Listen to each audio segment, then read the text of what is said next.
Hey guys, hey, this is Robert Jean in Oklahoma, actually in my office, my new office. We finally got it all finished and finalized, um, and I'm in Oklahoma right now, of course, in Oklahoma at my office. And unwanted changes, changes that you wish never happened, and how does it impact your life? You know, as you may know, I've been working with thousands of people, not about hundreds of thousands, but a lot of people, changing their lives and improving the quality of their life. But here's something very interesting.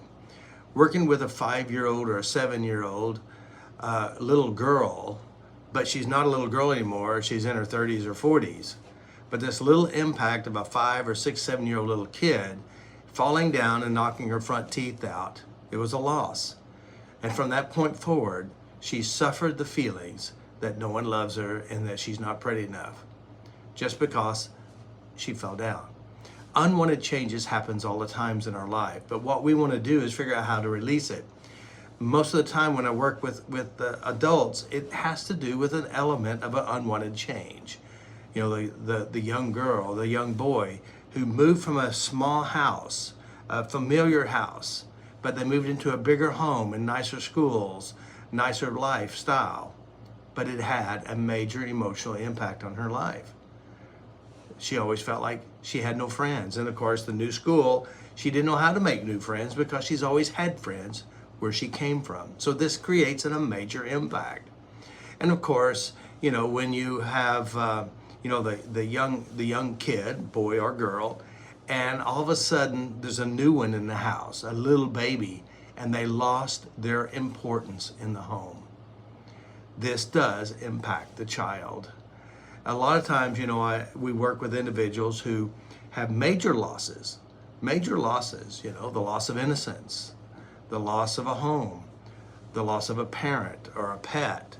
And then again, they create a whole wild, crazy life because of these events.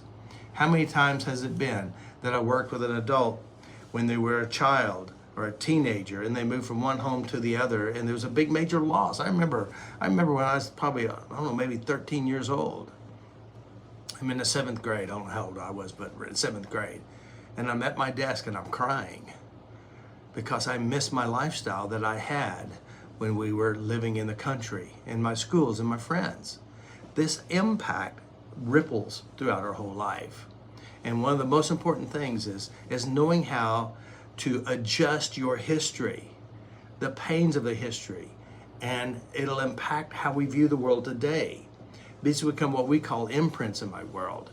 And of course, I just want to drop a moment here and say, listen, sign up to subscribe and hit the alert bell, and that way you get the new updates that I'll be sharing. And then also, I'm doing live seminars. I mean, here in Oklahoma, we got one coming up soon in August. We got a Heal Your Body coming up. And also we have a tap along, which is every Tuesday at 6 o'clock Central Time, Oklahoma time, for 4 weeks, how to heal the pain of grief and loss. Now, grief and loss doesn't have to do with the death of a loved one. Like I said, it could be all these other pieces. The loss of your children. You know, how traumatic is it really? You as a mother or a father, you have your kids in the home and they're all gone. The empty nest syndrome. Or better yet, a divorce. Better yet, the move. Better yet, you retired, or the loss of a job, or COVID. How much emotional pain and hurt that's caused you. And so what we're doing is actually you volunteer and I'll help you clean up the memories. And the good thing is when we're done, you feel better. So one of the things that you must have is the ability and the skill to change the unpleasantries in your mind. If you tuck the memories away, and you can check it, I know you have memories that you'd never want to go visit, and they're inside your head, by the way. And if you ever visit, it still feels real. You don't need to be carrying memories of pain and hurt. You know why? Because since your brain is a recycler, it recycles those memories and experiences. And you don't need to recycle unpleasant memories. It reminds me of Sue LaRue. Sue LaRue was, she said, I'd go to a funeral and they thought I was a grieving widow and I didn't even know who they were. That's the crazy part about our minds. But when we started working, she had stockpiled or accumulated many references of loss and death. And so she became a professional. I said, well, you can get paid doing this. You know what I'm saying? So again, so you can move forward in your life. So someone said, how you release and transform the feeling of always having bad luck.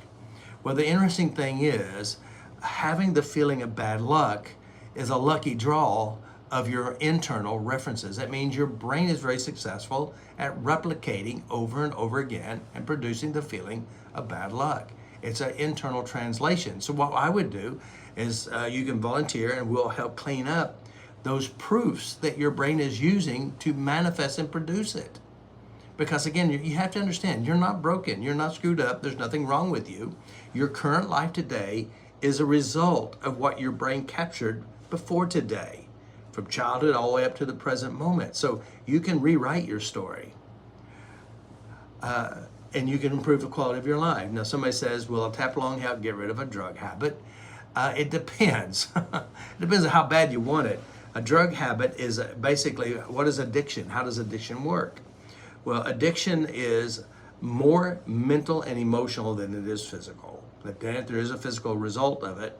Well, I've been working in drug rehabs for about 10 years, and I know the addiction model. But what you want to do with the addiction, the number one driving force, and everybody does this, I feel bad, therefore I do something else.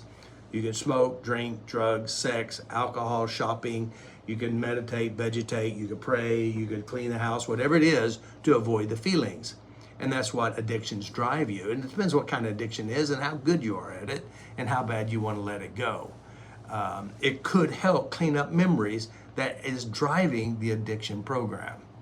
Again, everybody has the coping mechanism of avoiding how you feel. So, but it won't hurt. You know what I'm saying? It won't hurt. And again, you want to look at what drives the addiction. What is it inside you? What references, what emotional drivers, and you can sort that out too. But anyway, so I just want to invite all you guys to come to the tap along today. It's 6 o'clock Oklahoma time, which is about 5 hours and 15 minutes from now.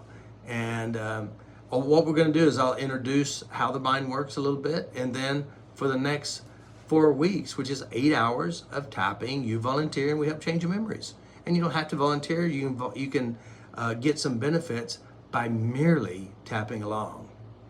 So how many hours self-practice sessions usually one may need to strong bad load feelings? Well, again, how many hours does it take that you're going to let your child learn how to walk? You'll give him 2 hours, 5 hours. It takes however long it takes. Now again, I've got 5 people and they all got the same basic problem. All 5 people have different memory references. Some people have a lot of abuses, memories, and traumas. Some people do not. It all depends on you and what you're doing inside yourself and the memory reference you have. But I will say this, if you want it, you can have it, but you'll earn it and you'll get what you get out of put into it. That means you can have it.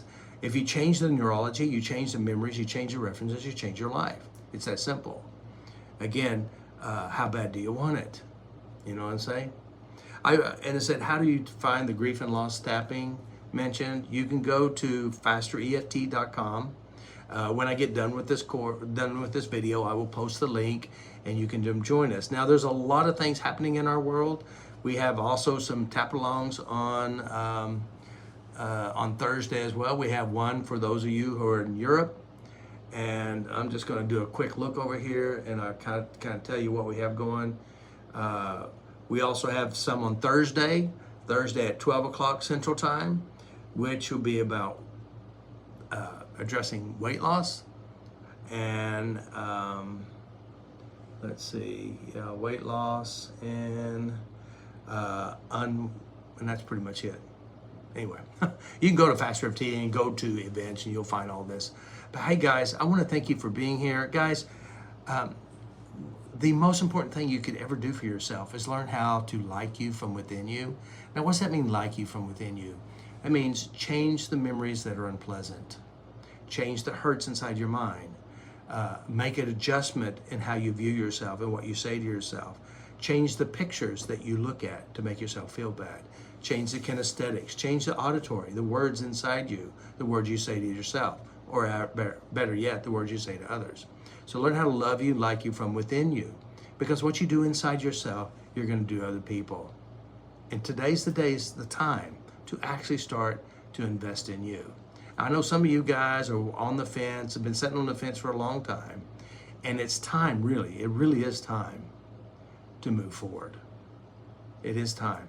And the best investment you could ever have is spent between your ears, and that's your memories. You know, it's not buying a vacation and going to the beach. It does feel good while you're there, but it actually doesn't change your real cause of your problem, which is memory. So again, how bad do you want it? What are you willing to do for it? And I recommend giving everything to change the unpleasantries in your mind, because believe it or not, heaven and hell is right there between your ears. So anyway, this is Robert. We'll talk to you later. Peace. Guys, see you in the event. All right, I'm not sure how to end this. Oh, here we go.